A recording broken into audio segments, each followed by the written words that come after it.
welcome to the class. Today we are going to discuss about the mechanism of transformation. ठीक है, ये transformation जो process है, ठीक है, ट्रांसफॉर्मेशन के बारे में जो ग्रिफिथ्स ने एक्सपेरिमेंट किए थे इन 1928 में, ठीक है, उसने ये जो पेपर पब्लिश किया था उसकी जो मैकेनिज्म है, ठीक है, उसके बारे में हम देखते हैं। जो ट्रांसफॉर्मेशन था वो जो स्ट्रेप्टोकोकस न्यूमोनी है, ठीक है, उस पर जो ग्रिफिथ्स ने एक्सपेरिमेंट किया था और फिर उसने बताया कि जो जेनेटिक मटेरियल है वो डीएनए है, ठीक है, लेकिन उस टाइम पर वो सक्सेसफुल नहीं रहा। और फिर उसने ये जो ट्रांसफॉर्मेशन के बारे में कई मैकेनिज्म थे, जो नेचुरल ट्रांसफॉर्मेशन होता है और आर्टिफिशियल ट्रांसफॉर्मेशन होता है, वो किस तरह होता है उसके बारे में हम देखते हैं। तो ये ट्रांसफॉर्मेशन है वो फर्स्ट ऑफ ऑल ये ट्रांसफॉर्मेशन दो टाइप के होते हैं। पहला तो ये जीनोटाइप, ठीक है, ये जीनोटाइप के जो डीएनए मटेरियल होता है वो एंटर होता है, और जो दूसरा है वो प्लाज्मिड, जो प्लाज्मिड है वो खुद जो दूसरे सेल है उसमें एंटर होता है। तो ये डीएनए फ्रेगमेंट यानी कि ट्रांसफॉर्मेशन विथ डीएनए फ्रेगमेंट, कि यहाँ के जो डीएनए फ्रेगमेंट होते हैं, ठीक है, ये जो डीएनए फ्रेगमेंट के जो सेल है, सेल से कहीं जो कोई भी प्रोसेस में होके, जो नेचुरल प्रोसेस होके वो सेल से बाहर आए हुए हैं, ठीक है। तो ये जो नेट डीएनए है, नेट डीएनए का मतलब कि उसके जो ये सेल में डीएनए होता है, ठीक है, ऐसे जो सेल में डीएनए होता है तो वो क्या होता है, सेल से बाहर चले गए, यानी कि ये जो डीएनए है उसकी जो लेयर्स यानी कि जो सेल लेयर होता है, प्रोटीन लेयर, ठीक है, वो नहीं होता, उसे हम नेक डीएनए कहते हैं, ठीक है। तो ऐसे नेक डीएनए दूसरे कोई सेल में एंटर होते हैं और उसके साथ मिक्स होते हैं, या तो मिक्स नहीं हो पाते, ठीक है, उस प्रोसेस को हम ट्रांसफॉर्मेशन कहते हैं, ठीक है। तो या तो फिर इस प्रोसेस जो दूसरा सेल है, ठीक है, जो नेक डीएनए है कोई दूसरे सेल में एंटर हो जाते हैं और उसके साथ मिक्स हो जाते हैं, ठीक है, दो चांसेस रहते हैं, या तो मिक्स हो जाते हैं तो ट्रांसफॉर्मेशन होता है, अगर बाय चांस ये जो उसके साथ मिक्स नहीं हो पाते तो ये जो ट्रांसफॉर्मेशन है वो अनसक्सेसफुल होता है, ठीक है। तो इस प्रोसेस में अब देखते हैं। तो ये जो नेक डीएनए है, ठीक है, कोई ऐसे बैक्टीरियल क्रोमोसोम होते, एक डीएनए है जो डीएनए फ्रेगमेंट से जो नेक डीएनए है, और दूसरा जो बैक्टीरियल क्रोमोसोम है, ठीक है, उसमें जो डीएनए ऑलरेडी है, ठीक है, वो जो नेक डीएनए है यानी कि वो जो एंटर करेगा जो बैक्टीरियल क्रोमोसोम है उसमें, तो क्या होगा, ये जो अपटेक ऑफ डीएनए वो उसमें अपटेक हुआ है, तो क्या होगा, यहाँ से वो एंटर हो गया। और ये बात आप अच्छी तरह से जान लीजिए, यहाँ जो डीएनए की जो स्ट्रैंड होती है वो डबल स्ट्रैंड होती है, लेकिन जब ये बैक्टीरियल क्रोमोसोम में एंटर होता है तो डबल स्ट्रैंड उसमें एंटर नहीं होती, कोई एक सिंगल स्ट्रैंड एंटर होती है। तो ये जो डबल स्ट्रैंड है उसमें से ये सिंगल स्ट्रैंड एंटर हुआ, ठीक है, बैक्टीरियल क्रोमोसोम में, और फिर यहाँ पर दो चांसेस होते हैं, या तो ये फिर ये जो सिंगल स्ट्रैंड है, ठीक है, ये जो डीएनए के साथ मिक्स हो जाते हैं, ठीक है, इसको हम इंटीग्रेशन नॉन रेसिप्रोकल रिकॉम्बिनेशन कहते हैं, यानी कि ये जो डीएनए था, ठीक है, ये जो होस्ट डीएनए के साथ मिक्सअप होता है तो ये पूरी तरह से मिक्स होगा, ठीक है। तो ये उसे हम स्टेबल ट्रांसफॉर्मेशन कहते हैं, यानी कि वो एक दूसरे के साथ कंबाइन होगा, रिकॉम्बिनेशन बना, ठीक है, कोई एक नया डीएनए है जो होस्ट डीएनए के साथ मिक्स हो जाएगा तो उसका स्ट्रक्चर है बिल्कुल नया बन जाएगा, ठीक है। तो रिकॉम्बिनेशन हुआ तो स्टेबल हो गया है तो उसे हम स्टेबल ट्रांसफॉर्मेशन कहते हैं। अगर बाय चांस उसमें डिग्रेडेशन होता है, यानी कि यहाँ से जो नया स्ट्रैंड आया है, सिंगल स्ट्रैंड डीएनए जो नेक डीएनए है, ठीक है, वो प्लाज्मिड में आया है और ये होस्ट डीएनए के साथ बाइंडिंग नहीं कर पाएगा, तो क्या होगा, ये जो स्ट्रैंड है सिंगल स्ट्रैंड वो उसमें ब्रेकेज आएगा, ऐसे फ्रेगमेंट बन जाएंगे टुकड़ों में, ठीक है, ये जो टुकड़ों में ऐसे ऐसे छोटे छोटे फ्रेगमेंट बन जाएंगे, यानी कि ये उसके साथ मैच नहीं हो रहा, उसके साथ मिक्सअप नहीं हो रहा है, तो उसे हम अनसक्सेसफुल ट्रांसफॉर्मेशन कहते हैं, ठीक है। ये क्लियर हो गया, क्योंकि यहाँ से जो नेक डीएनए आता है होस्ट डीएनए के साथ कंबाइन होने की कोशिश कर रहा है, ठीक है, तो ये अगर कंबाइन हो स्टेबल हो जाएगा। बाय चांस अगर ये जो उसके साथ मिक्सअप नहीं हो रहा है तो ये अनसक्सेसफुल ट्रांसफर हो गया। ठीक है, ये जीनोटाइप की बात हो गई। अब बात करें प्लाज्मिड की। ठीक है, तो ये ट्रांसफॉर्मेशन होता है, खुद प्लाज्मिड का ट्रांसफॉर्मेशन होता है दूसरे बैक्टीरियल सेल में। ठीक है, तो ये उसमें क्या होता है, ये पूरे का पूरा प्लाज्मिड है, डीएनए प्लाज्मिड। ठीक है, यहाँ क्या हो रहा था, यहाँ जो डीएनए फ्रेगमेंट्स थे, यानी कि ये नेक डीएनए था।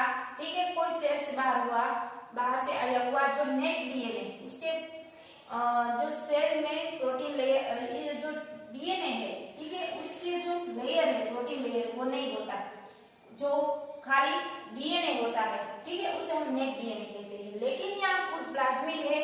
ठीक है, या डीएनए प्लाज्मिड है, कोई बैक्टीरियल क्रोमोसोम उसमें जो ये एंटर करता है, और ये जो होस्ट डीएनए है उसके साथ ये अपटेक ऑफ प्लाज्मिड, यानी कि उसमें अपटेक होता है, इसके साथ वो एंटर कर जाएगा।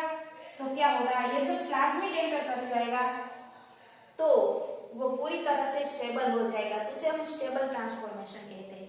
ठीक है, यहाँ जो ट्रांसफॉर्मेशन की प्रोसेस होती है, ठीक है, वो आर्टिफिशियल या तो फिर नेचुरल तरीके से प्रोसेस होती है।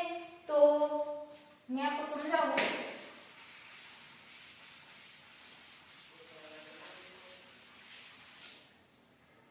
नेचुरल प्रोसेस होती है। ठीक है, तो क्या होता है, कोई डीएनए बाहर से आया, ठीक है, और जो सेल है, ठीक है, उसमें ये जो उसके साथ उसमें एंटर कर जाएगा।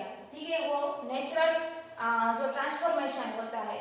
ठीक है, या तो फिर यहाँ से ये जो डीएनए के जो फ्रेगमेंट्स है, जो एंजाइम प्रोटीन बनाते हैं, ठीक है, वो क्या होता है, मान लीजिए ये जो प्रोटीन है, ये जो डीएनए है, डीएनए, ठीक है, ये जो डीएनए है जो प्रोटीन नहीं बनाते, ठीक है, बनाने में सक्सेसफुल नहीं है, लेकिन जो बाहर से आया हुआ डीएनए है वो प्रोटीन बनाने में कैपेबल है। ठीक है, तो ये जो मिक्स हो जाएगा, एक दूसरे के साथ ये मिक्सअप हो गया। ठीक है, जब नया ना होस्ट डीएनए बना, ठीक है, ये जो मिक्स हुआ और जो नया डीएनए बना, ठीक है, तो क्या करेगा, ये जो है वो प्रोटीन सिंथेसाइज करेगा। समझ में आया? क्योंकि यहाँ जो एक सेल में जो डीएनए है वो प्रोटीन ऑब्वियसली बात है, ये जो डीएनए है वो प्रोटीन सिंथेसाइज करेगा। ट्रांसक्रिप्शन की प्रोसेस देखी थी हमने, जो ट्रांसलेशन की प्रोसेस देखी थी। ठीक है, तो ये जो डीएनए से प्रोटीन सिंथेसाइज करेगा।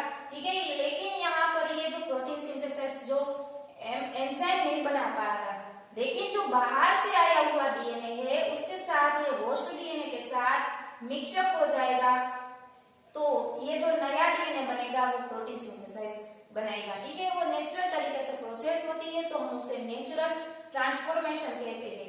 और आर्टिफिशियल ट्रांसफॉर्मेशन में क्या होता है, ठीक है, तो उसमें यहां से मान लीजिए ये हमारा जो नेचुरल प्रोसेस थी, ठीक है, ये ह्यूमन का जो हमारा डीएनए होता है, ठीक है, उसमें से जो बाहर से आया हुआ ये डीएनए था, ठीक है, ये जो डीएनए है और बाहर से आया हुआ डीएनए है, दोनों कंबाइन हो गए। ठीक है, तो जो नया बना वो रिकॉम्बिनेशन बना।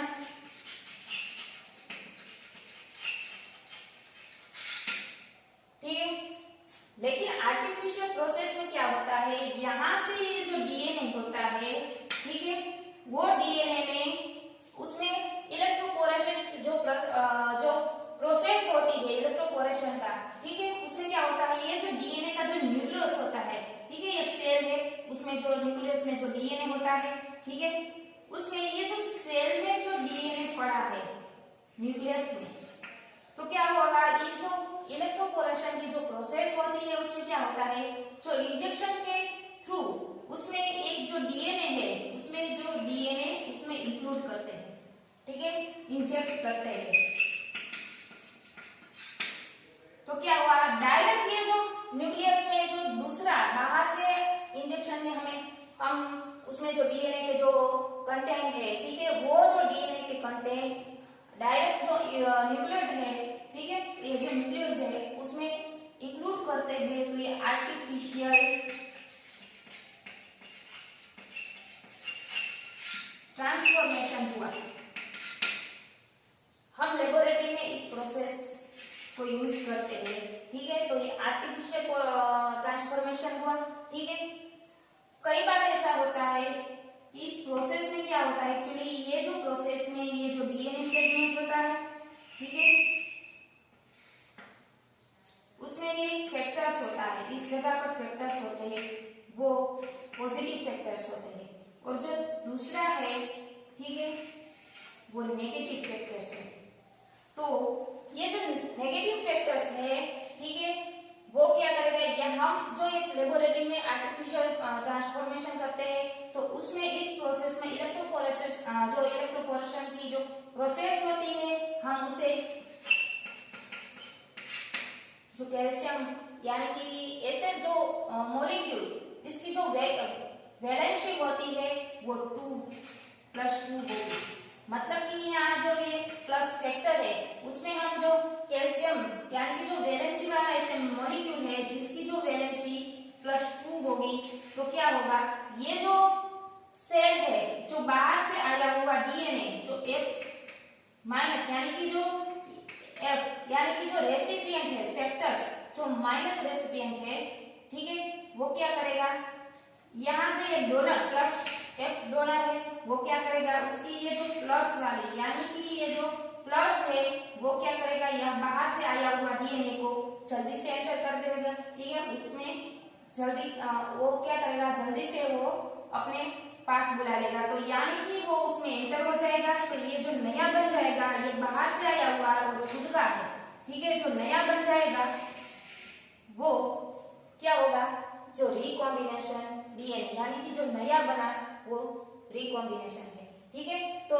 ऐसे दो टाइप की प्रोसेस होती है, जो आर्टिफिशियल होती है वो लेबोरेटरी में होती है, और जो नेचुरल प्रोसेस होती है वो हमने आपको यहाँ शो किया, जो खुद ही प्रोसेस होती है, जो कोई सेल है दूसरे सेल के साथ कंबाइन होता है, और जो नया है सेल उस सेल जो होस्ट सेल के साथ मिक्सअप होता है, तो स्टेबल ट्रांसफॉर्मेशन होता है। अगर मिक्सअप नहीं हो पाता तो अनसक्सेसफुल ट्रांसफर होता है। आर्टिफिशियल में क्या होता है, हम खुद उसमें जो बाहर से आया हुआ जो डीएनए का जो कंटेंट है, ठीक है, न्यूक्लियस में एंटर करते हैं, ठीक है, और उसका जो ट्रांसफॉर्मेशन यानी कि जो चेंज, उसका जो फॉर्मेशन यानी कि जो उसका स्ट्रक्चर है, वो जो पहले से पूरी तरह चेंज हो जाएगा, ठीक है। तो ये ट्रांसफॉर्मेशन होता है आर्टिफिशियल। तो ऐसे दो टाइप के आर्टिफिशियल और नेचुरल, ऐसे दो टाइप के ट्रांसफॉर्मेशन होते हैं। अब देखते हैं ये जो ट्रांसफॉर्मेशन होता है, जो स्ट्रेप्टोकोकस न्यूमोनी यानी कि जो बैक्टीरिया में ट्रांसफॉर्मेशन होता है, वो किस तरह होता है। तो यहाँ पर ये जो बैक्टीरिया क्रोमोसोम होता है, उसमें यहाँ पर वो जो होस्ट डीएनए है, ठीक है, खुद का जो डीएनए उसमें प्रेजेंट है, और यहाँ से हमने बात की जो ट्रांसफॉर्मेशन से जो ये बाहर से आया हुआ नीक डीएनए है, ठीक है, वो क्या होगा, ये बाहर से आया हुआ नीक डीएनए डबल स्ट्रैंडेड होगा, ठीक है। तो ये जो नेक डीएनए है, डबल स्ट्रैंडेड है, वो क्या करेगा, इस जो सेल है, ठीक है, ये जो बैक्टीरियल सेल है, उसके जो सरफेस पर बाइंडिंग करने की कोशिश करेगा, यानी कि ये जो डीएनए है, डबल स्ट्रैंड है, जो अमाइनो एसिड होते हैं, फॉर एग्जांपल हम उसकी सीक्वेंस लिखे तो A-C-T-C, ठीक है, ऐसे क्यों नहीं है, हम फॉर एग्जांपल ये सीक्वेंस लिखते हैं, तो यहाँ पर क्या आएगा, T-G-A-G, ठीक है, ऐसे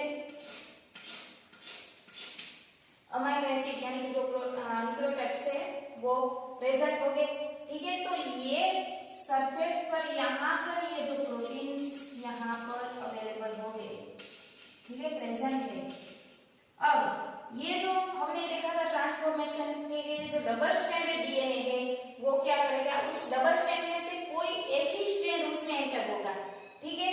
तो ये जो डबल स्ट्रैंडेड है, उसमें ये जो प्रोटीन से उसके ये जो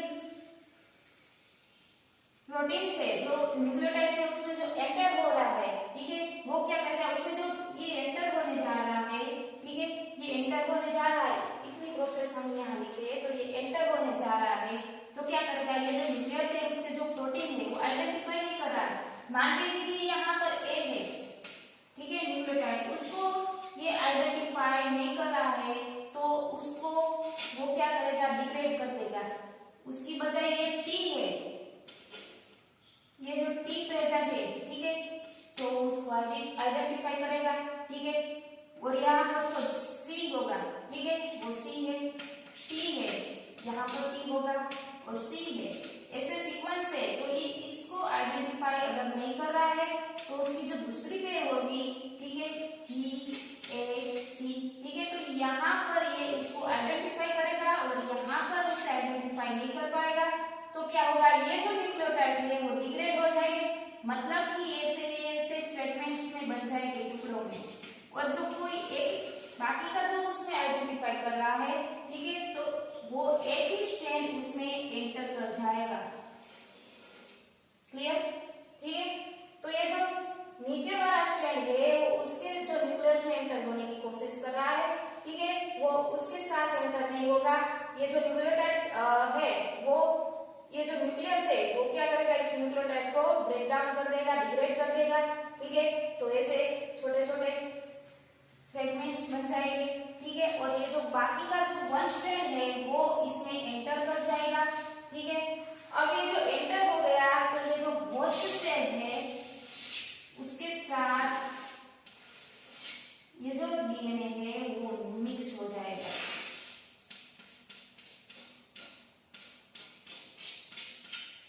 सिंपल प्रोसेस है, यहां से आया हुआ डीएनए है, ठीक है, ये जो वन स्ट्रैंड है वो एंटर हुआ है, वो धीरे धीरे करके उसके साथ जुड़ जाएगा। तो इसे जुड़ा है, ठीक है, तो ये सब डीएनए बना और धीरे धीरे करके इसके साथ मिक्सअप हो जाएगा, ठीक है। तो ये ऐसे बैक्टीरियल जो स्ट्रेप्टोकोकस न्यूमोनिया जो बैक्टीरिया है वो एक सेल से दूसरे सेल में एंटर होता है, तो दूसरे सेल के जो होस्ट डीएनए है उसके साथ ये वन स्ट्रैंड होता है वो मिक्सअप हो जाता है, और जो दूसरा स्ट्रैंड है वो क्या होता है, वो जो उसके जो न्यूक्लियोटाइड्स है वो डिग्रेड होता है, ठीक है। तो ये सिंपल प्रोसेस है। अब ये प्रोसेस हम देखें जो आर्टिफिशियल ट्रांसफॉर्मेशन है, ठीक है, वो जो उस पर उसने जो मेंडल और हाइगर जो हीगा, ठीक है, मेंडल और हीगा जो साइंटिस्ट थे उसने ये जो दो टाइप की जो ट्रीटमेंट दी थी। फर्स्ट है ये जो कैल्शियम क्लोराइड जो मेथड है, ठीक है, उसकी ट्रीटमेंट है, और दूसरी है जो इलेक्ट्रोपोरेशन, ठीक है। तो ये दो टाइप पर उसने ये वर्क किया था। फर्स्ट है ये जो कैल्शियम क्लोराइड को, इस कैल्शियम क्लोराइड में जब इस कैल्शियम क्लोराइड है उसमें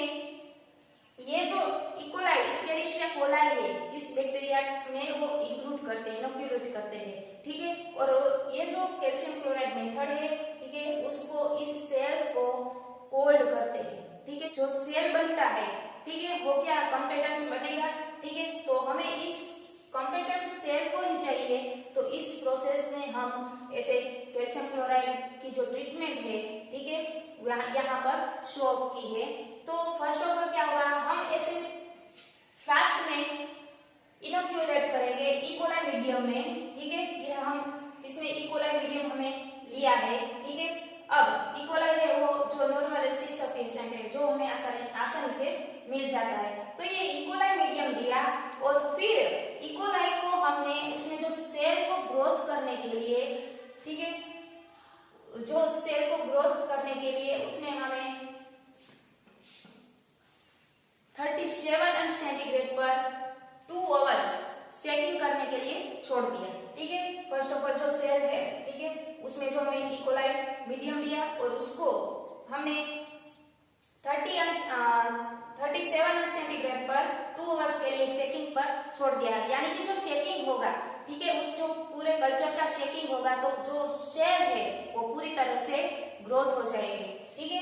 अब ये 2 आवर्स के बाद उसको हमने सेंट्रीफ्यूज किया, ठीक है। सेंट्रीफ्यूज का काम क्या है, सेडिमेंटेशन होता है। जो पार्ट है जो हमें चाहिए है पेटेंट सेल, ठीक है, वो क्या होगा, वो नीचे की तरफ आ जाएगा और क्लियरली वो पार्ट हमें मिल जाएगा। तो उसे हम सेंट्रीफ्यूगेशन के लिए छोड़ देते हैं। तो सेंट्रीफ्यूगेट सेल करते हैं एंड 6000 आरपीएम तक हम उसे सेंट्रीफ्यूज करेंगे और जो 10 मिनट तक उसे हम सेंट्रीफ्यूज करेंगे और हम उसे 400 सेंटीग्रेड पर छोड़ देंगे, यानी कि उसे हम कूल करने के लिए छोड़ देंगे। जब ये जो कल्चर है वो कूल हो जाएगा, ठीक है, और फिर हम उसे दूसरी बार यानी कि अगेन हम उसे सेंट्रीफ्यूज करेंगे, ठीक है। तो अब उसमें जब सेंट्रीफ्यूज करेंगे तो हम उसे 100 ml कैल्शियम क्लोराइड ऐड करेंगे और 100 ml मैग्नीशियम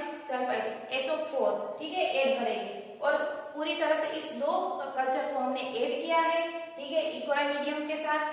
तो फिर हम उसे मिक्सअप करेंगे पूरी तरह से। मिक्सअप करने के बाद फिर से हम उसे सेंट्रीफ्यूज करेंगे, ठीक है, और जो सेल है, ठीक है, उस सेल को हम ठंडा करने के लिए रख देंगे, यानी कि जो सेल है वो कूल हो जाएगा।